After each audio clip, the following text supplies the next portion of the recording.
Hello, Sarah. Hi, Cara. Welcome to the Vibrant Mom podcast. I'm so delighted to invite you as the first guest mama to come onto the podcast. Welcome in. Thank you. I'm so honored to be here. Obviously, I'm thrilled with anything that you're doing. And I think a podcast is such an incredible evolution of the work that you do. So thrilled to be here and to see you. Awesome. For everyone listening in, Sarah Hubbard, in addition to being a dear friend of mine, is also a realtor, branding strategist, and single mom of a sweet 3-year-old from Boulder, Colorado.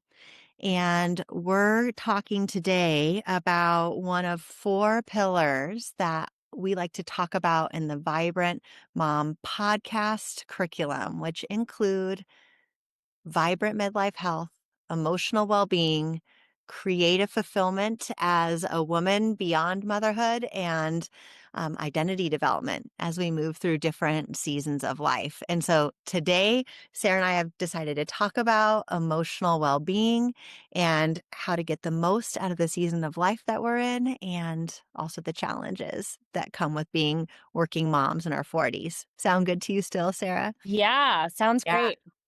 So, Sarah, I know you're in your early to mid 40s. Thank you for that early option. Yeah, the early Appreciate option. that. Yeah. Yeah. I am Yeah. squarely going to be in the mid here in just a couple of months. Yeah. Yeah, but you've got a 3-year-old, you're in your early 40s. Set the scene for me just a little bit here. What have you noticed changing, evolving as a woman in her 40s? It's such a funny question because there's so many answers to that. And the big aha moment I had was going through the curriculum of the Mom Collective, and there was a worksheet that said, asking some questions really about my emotional landscape, my day to day kind of emotional experience and the tools I was using. And maybe it said pre kiddo and after. And I remember laughing out loud because prior to having a baby, I was in my late 30s, and I traditionally am a pretty emotionally kind of calm person. I don't have a lot of big ups and downs. I didn't really, to be honest, need a lot of tools in my earlier life to navigate those ups and downs. If I was up or down, I knew why, I knew how to get out of that. And those were, especially the big downs, were really few and far between. Mm, And so in the past year, in the past 10 years, I've made a ton of big life changes, from going through IVF and having a baby on my own to changing careers. I'm now a realtor. And so the emotional landscape of my everyday now is completely different than it yeah. was prior to, in a zero drama career with no kiddo. Now my day to day really revolves around 2 different entities, that being my daughter and real estate, that are Yeah. very unpredictable, very emotionally driven. They both ask a lot of me, and a lot of different things in any given moment. And so it's not a day to day or a season by season. It is a minute by minute of what my nervous system is taking on and the tools that I need. So it's been a massive shift for me. And so I am absolutely collecting as many tools as I can from you and the work that we're all doing together as a group to just get better about that, because it's not going anywhere, but my skills can get better to help navigate it. Totally.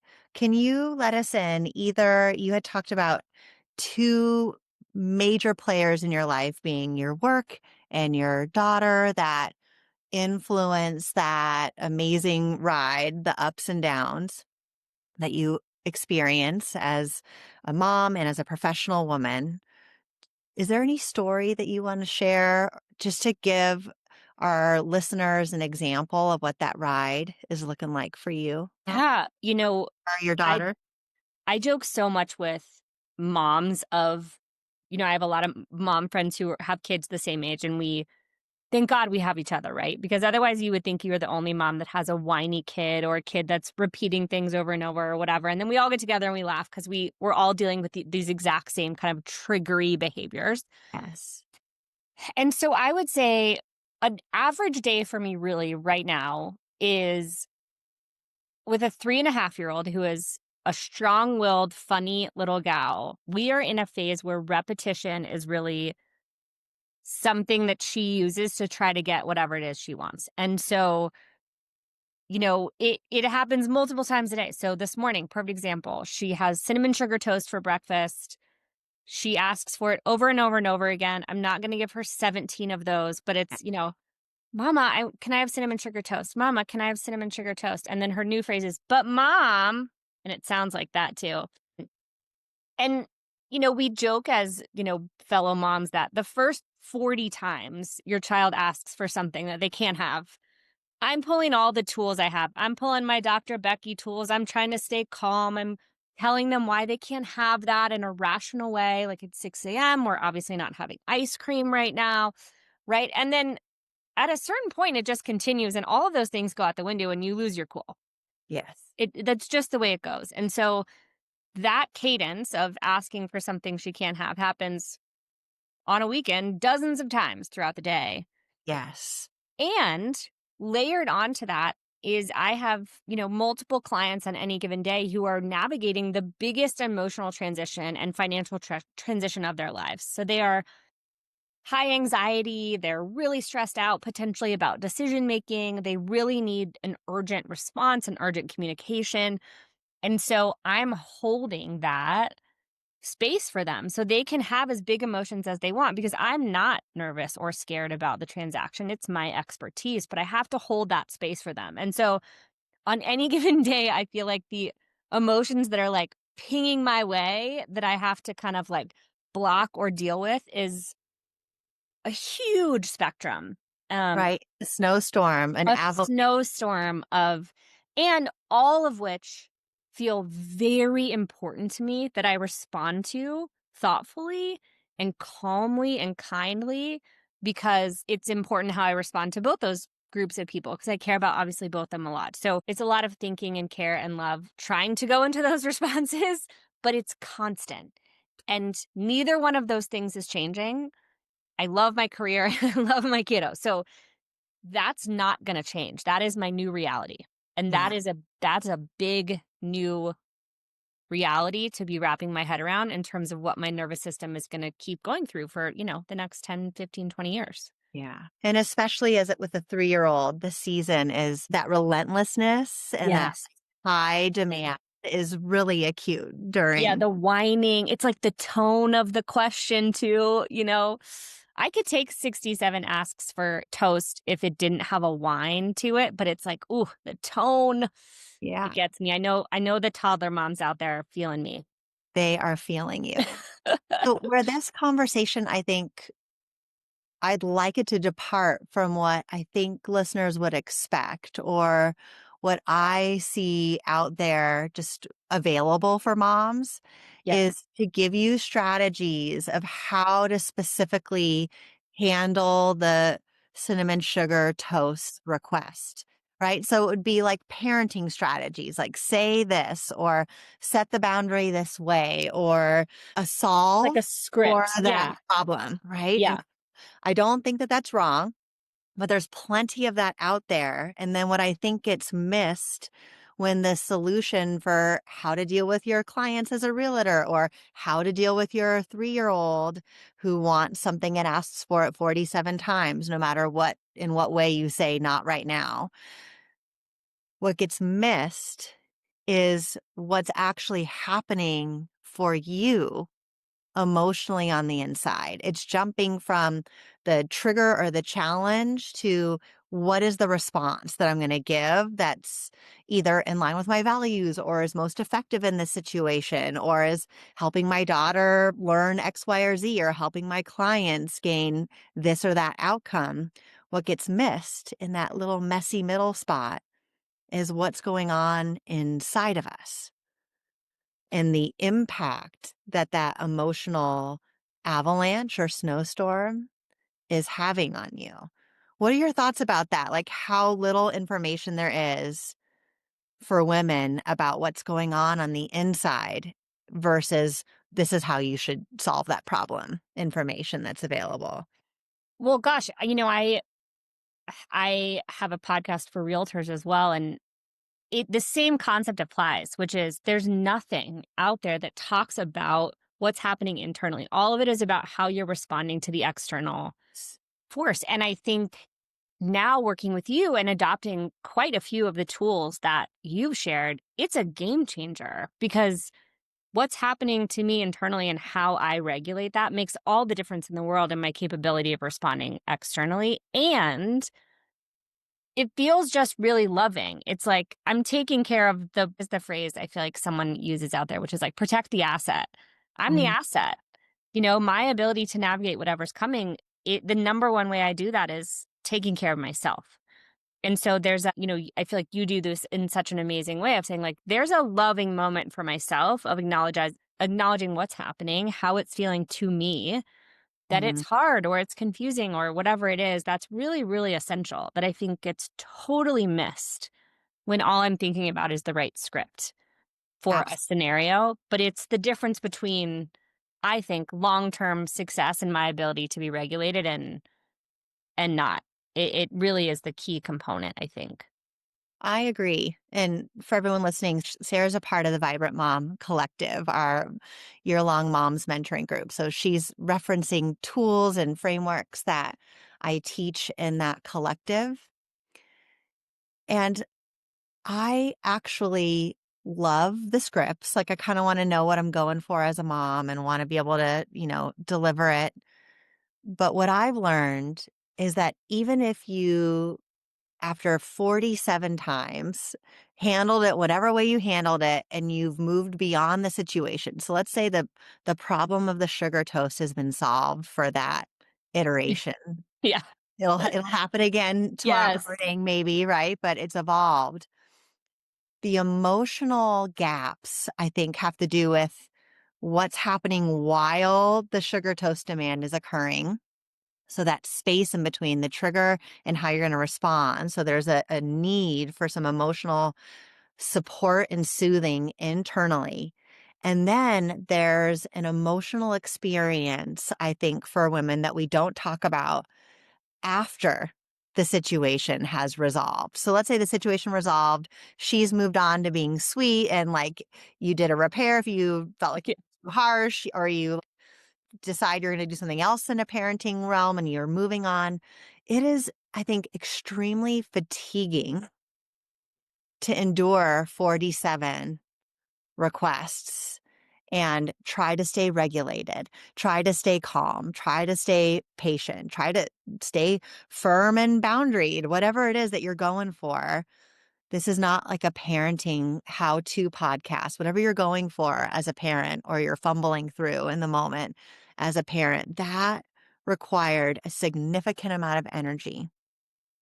And then as soon as you do the daycare drop off, unless you're really dedicated to doing something with your emotional world after the sugar toast and you get a moment to think about it, you're into your texts, your inbox, and the avalanche of requests coming to you at work and with your clients. I think that most like modern motherhood looks like going through some real rigorous and taxing emotional demands in the moment. And then after the moment, but usually the after the moment gets just filled in immediately Yeah. with our work and our to-dos and the needs of everybody else around us. What are your thoughts about that? Can you relate to it? I would say, I mean, I obviously adore you, and one of the most revelatory things that you have taught me, and this has happened in the past year, is those repair moments for myself, those nervous system resets have to happen in that gentle dance throughout the day, not scheduling 4 days from now that I'm going to take the morning off and binge a show, not Yes. knowing 2 weeks from now I have a hike with a girlfriend. That change alone has really transformed everything for me. That it has to happen in the day Yes. and in the moment. If you can really Yes. make it happen in the moment, and I've gotten much, much, much better about that. And as you taught me, it doesn't take a hike. It doesn't take a massage. It doesn't, it's 2, 3, 4, 5 minutes. But if I don't do that, it is like a snowball effect. And as we know, it's not just the cinnamon sugar toast. Between 6 and 8, it's putting the shoes on, finding the jacket. Oh, we've lost a mitten, changing the diaper, potty train. It's so many things compiled into that time frame. And then yes, we've got this kind of relief moment of drop off and my whole other job swoops in. And if I don't take that moment, and then again, I've carved out a handful of moments now in a typical day, and then I do try to carve out moments in a non-typical day when I need it and I didn't know I needed it, and it has changed everything for me. It really has. Yeah.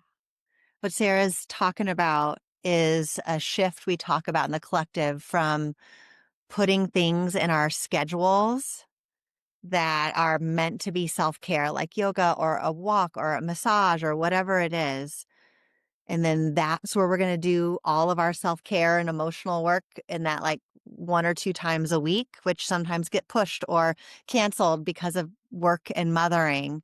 But to learn a toolkit that helps you to, in real time on the ground in your day, work through that emotional content with a little more skill and not putting it off. So if you're not part of the collective, please check it out. But also over time, the podcast will give you lots of little tools for how to do that. Sarah, I wanted to share one of my kind of emotional world changes. I have a 9-year-old, so I'm kind of like in the middle childhood years. So I can remember those 3-year-old and younger, a little bit older times. And now I'm in a whole new world.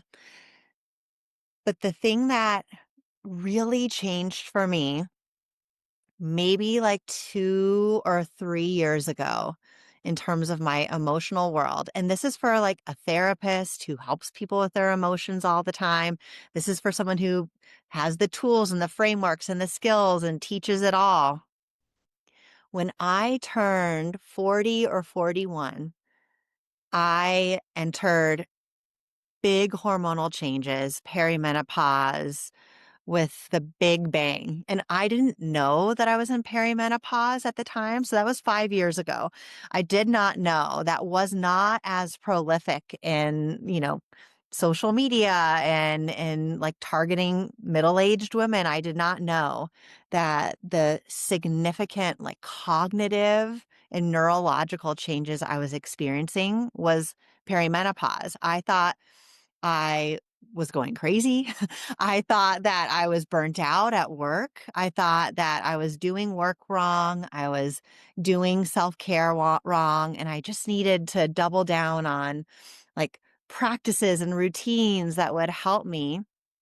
And I spent a lot of time learning a lot and struggling a lot, mostly because my two biggest perimenopause symptoms in the beginning were insomnia, so a difficulty falling asleep, and then also some mood related changes that felt very unusual to me. Like it was not how I had gone through life before. And so my son, let's do the math.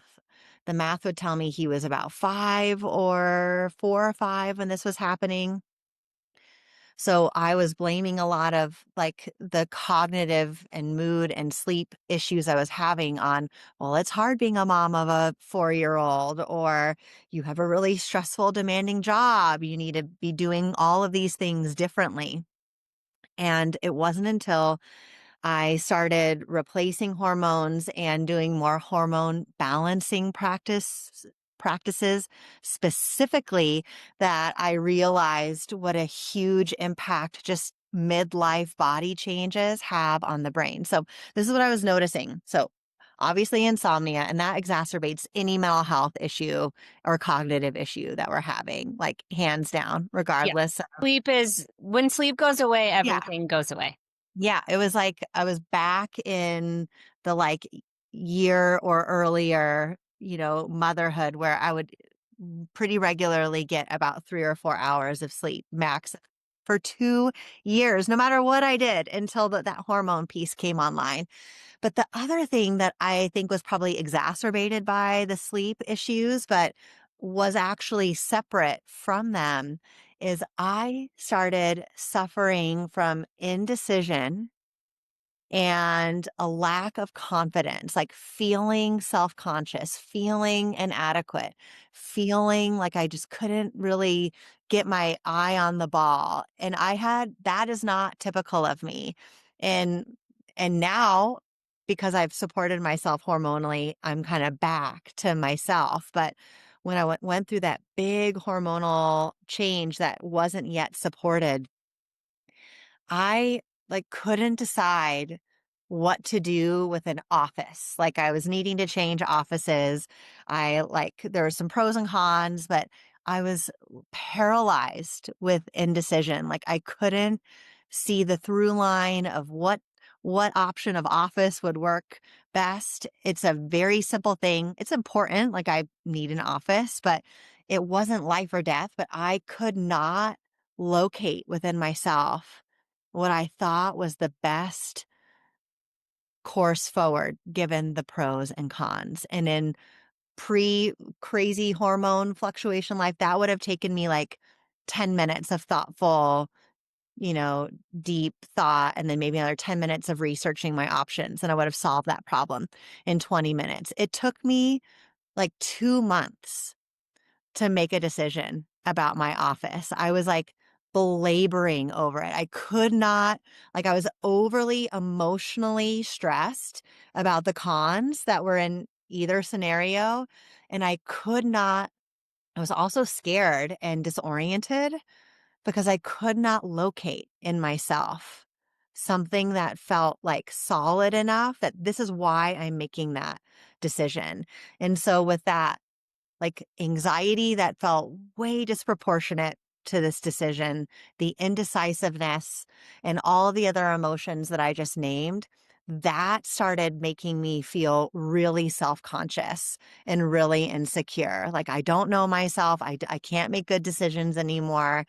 It was like a wild emotional ride. So, even if a listener isn't struggling with indecisiveness or lack of confidence, it's really characteristic in early menopause to have more anxiety than you used to have, more irritability or rage than you used to have, more self consciousness or a lack of confidence or indecisiveness, or more just like kind of depressed or lack of fulfillment or just lower mood than you're expecting. And it's really common to have that in a little bit of a more of a wild roller coaster ride, that like it surges and it comes, whatever the feelings are, and then it kind of goes away. And then you end up feeling kind of like confused or embarrassed about like why it got so big for you so fast. So I'm sharing that because here we are as women going through these major cognitive and hormonal changes, experiencing our own emotional fluctuations that are used to be related to the situation that we're in. But when you add hormonal changes to it, are just more exacerbated by changes you can't control in your body. So I was like looking outward, like, what do I need to change to feel better? And I really learned that, okay, yes, we do some hormone balancing, but even with hormone balancing, medications or practices, there's still a need to go inward with these emotions, not assume that you're going to solve a problem out there, but to like figure out what we need on the inside to navigate those ups and downs. And this is what I'm thinking. We're going through this. You're going through this, Sarah, and you've got a 3-year-old going through all of her neurological development and all of her ups and downs. And then I've got a 9-year-old going through all of his neurological changes. Like, by the way, I'm researching middle childhood, and apparently, like early normal puberty starts around 9 or 10. So, and it starts in the brain. So, before like the physical Oh my changes, gosh. there's all of these brain changes that happen in these middle childhood years. So, he's going through a lot of body changes. And now he's at the age where social challenges become more demanding. There's more exclusion and who's my best friend, and my best friend from this grade is no longer my best friend in this grade. It's just more relationship challenges or just tasks and skills to build.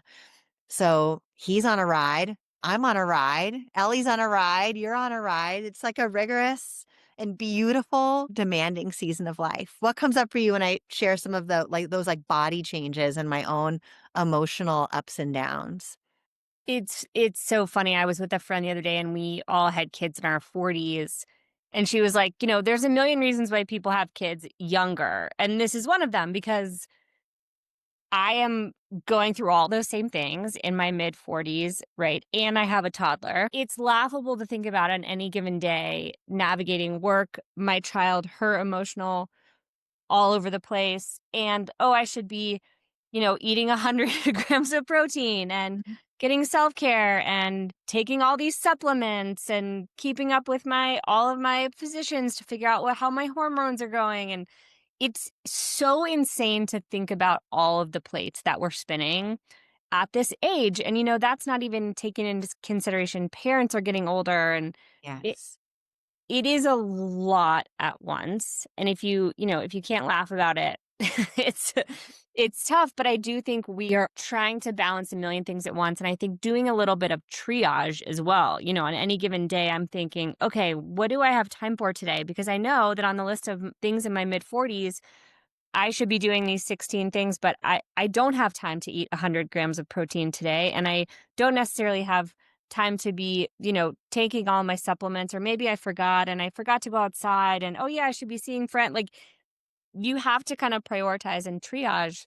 And I think for me, the laughing about it part is really is the most beneficial because it is insane what we as women are expected to handle and take on. It certainly exacerbates it being this age and having to also, sort through needing new clothes because your body is changing and oh, now you've got all kinds of gray hairs you didn't have before and skin changes and all this stuff is it's so much to handle. And so I think we have to give ourselves just so much grace Yes. and this takes time, but building a team of people that can help you with that stuff, I think is so key. And I find this extremely time consuming. Finding a provider that won't laugh when I say perimenopause, won't laugh when I want to talk about HRT, will really listen and respond to what I need. That, I mean, just scheduling people like that and sorting through providers could take months. We don't have a lot of time. And so all of that really building a team of people, whether it's your therapist, your PCP, um, your trainer, your gym, whatever that happens to be, I think is so key. But that also takes a lot of time too. And so we just kind of have to do the best we can. And I'm in a stage where I'm doing the best I can with nutrition. And if that means I run out of the house eating a handful of goldfish because I've got to go show a property, that's just what the day looks like, and I'm not gonna give myself a hard time about it, but I know what I need to do, I keep that in mind, and I do the best that I can on all fronts, but those little moment to moment emotional regulation pieces, I think, not only help me deal with a specific instance, but help me deal with that overall weight, the big Yeah. weight of what it means to be a woman, mom, working mom in her mid-40s, right? Yes. Those little moments let me off the hook, let me take a deep breath and try not to feel the weight of all of that as well, because it does get heavy and hilarious that we're supposed to do all that. I mean, it's insane.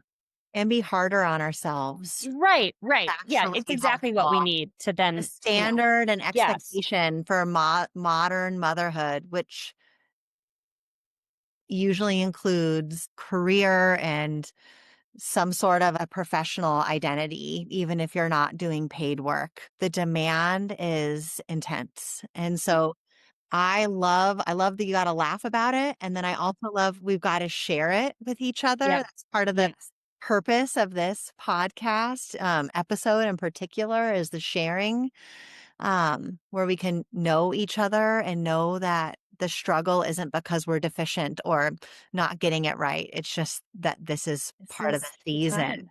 Yeah. that we're in.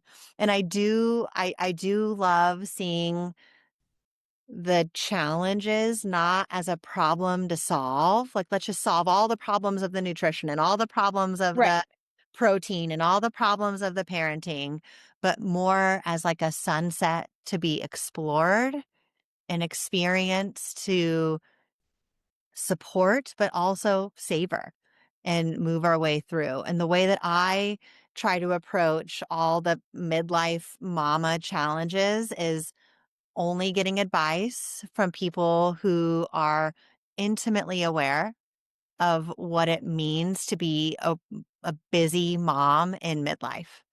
Like, no advice from people who don't have kids living in the home because you don't remember, right? Like, you don't Yeah. remember how demanding it is, how exhausting it is, and only get advice from specialists that are trained specifically and get ongoing certification in women's midlife health practices. So I'll link below a few resources that I think fit those bills for our listeners in terms of health practitioners. And then, of course, that's my goal with the collective, is to bring emotional well-being, vibrant health, and deeper fulfillment in ways that are actually practical and workable for this Yeah. season of life.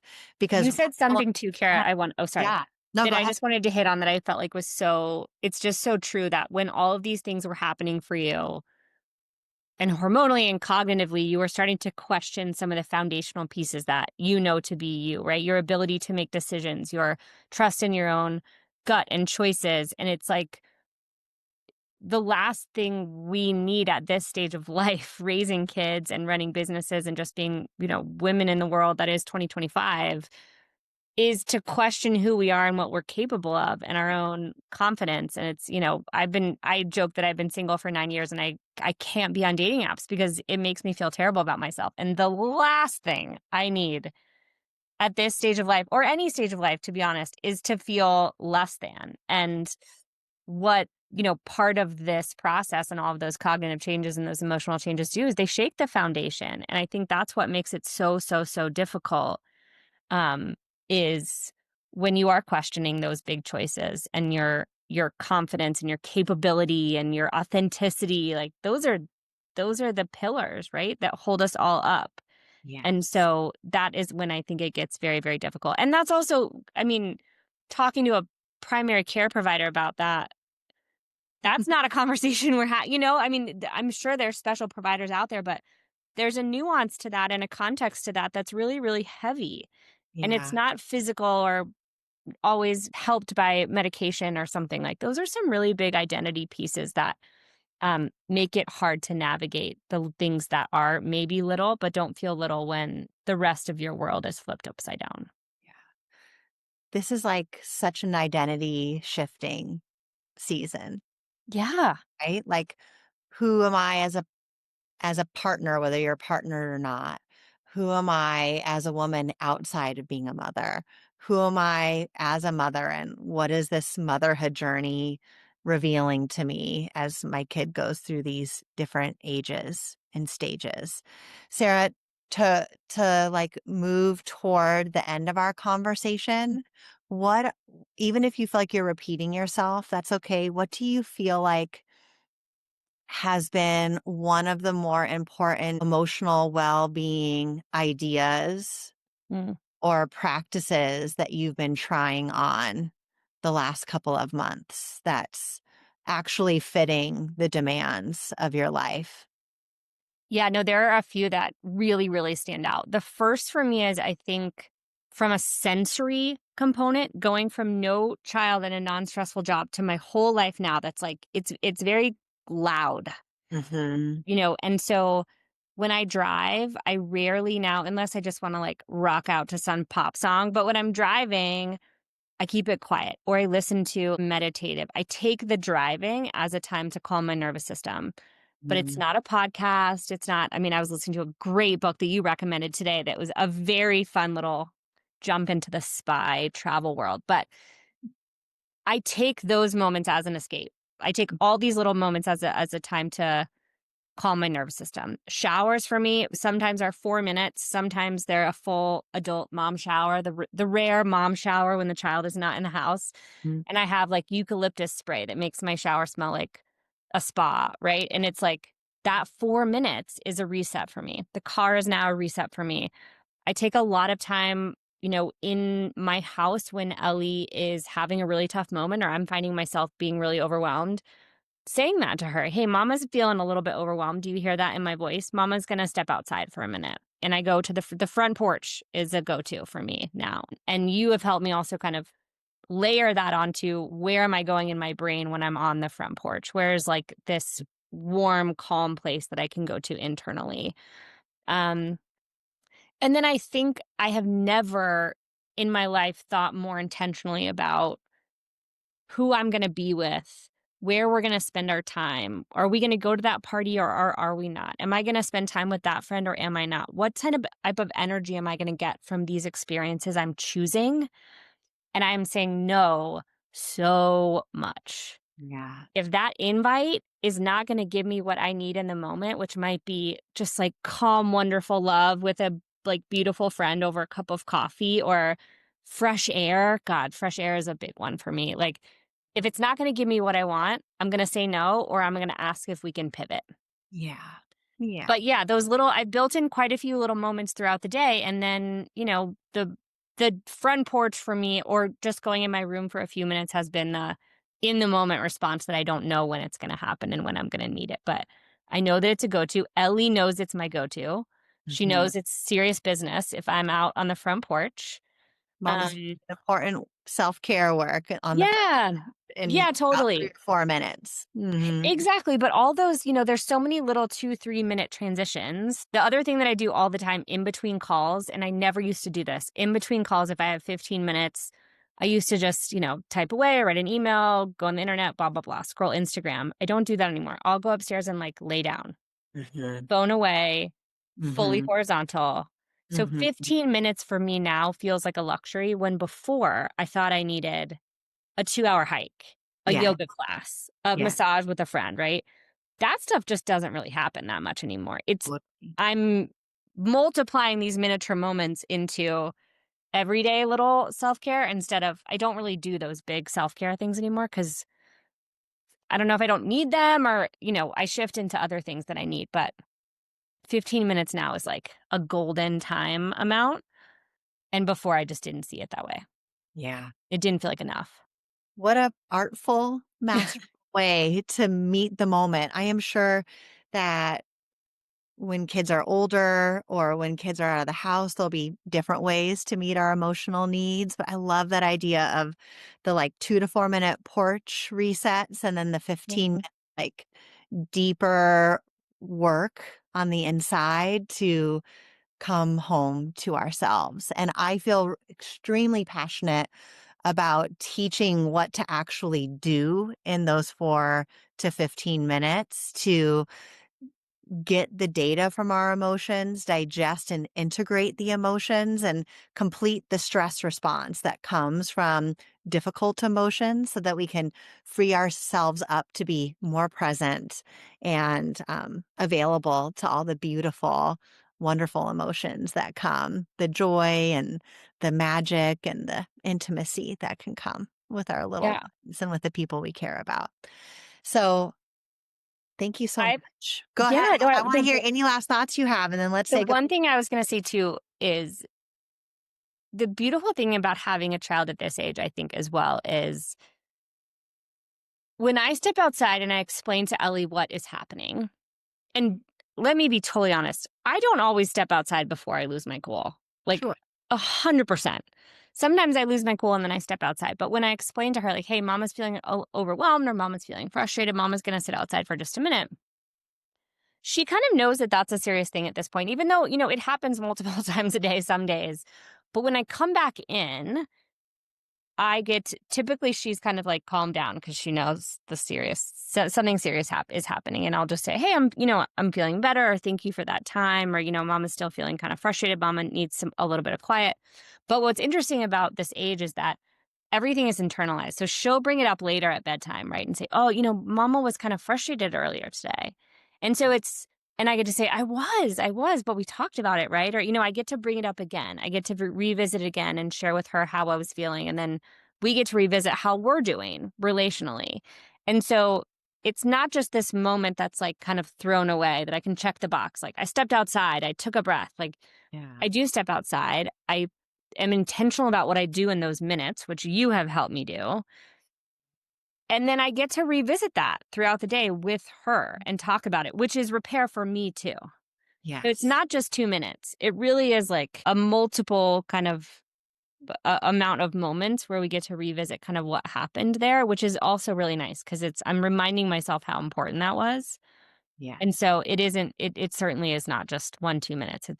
It's a practice that becomes a big part of our relationship, I think. Absolutely. And you're just that modeling for her as a young person that like emotions are real and they're okay and they're not too big and we can do what we need to do to care for ourselves while we're having them. And then they when moved through in the way you're describing can actually help us learn, help us grow, help us be more connected and intimate with ourselves and with each other. And I one think of on a Oh, sorry, I keep interrupting you. I think on a daily basis of a visual you shared with me years ago, which was like we're both outdoorsy people, but the river analogy of being in a raft on the river, I think about it all the time.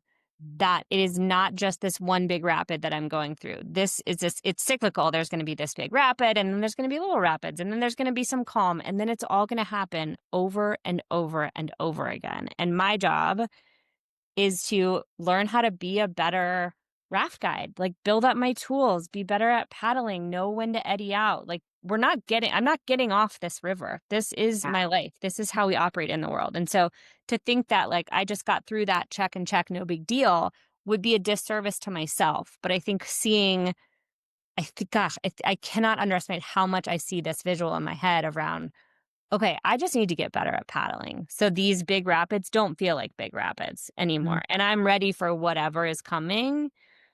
And that for me has just been transformative. It's just such a different way of looking at life, I yeah. think. Get better at paddling and then get Yeah. better at reading how you can take a small little exit from what's Yes. happening and then re-equip yourself and read the water, like read the situation, read your innermost self, and then jump back in to the Yes. life with that Yes. information in tow.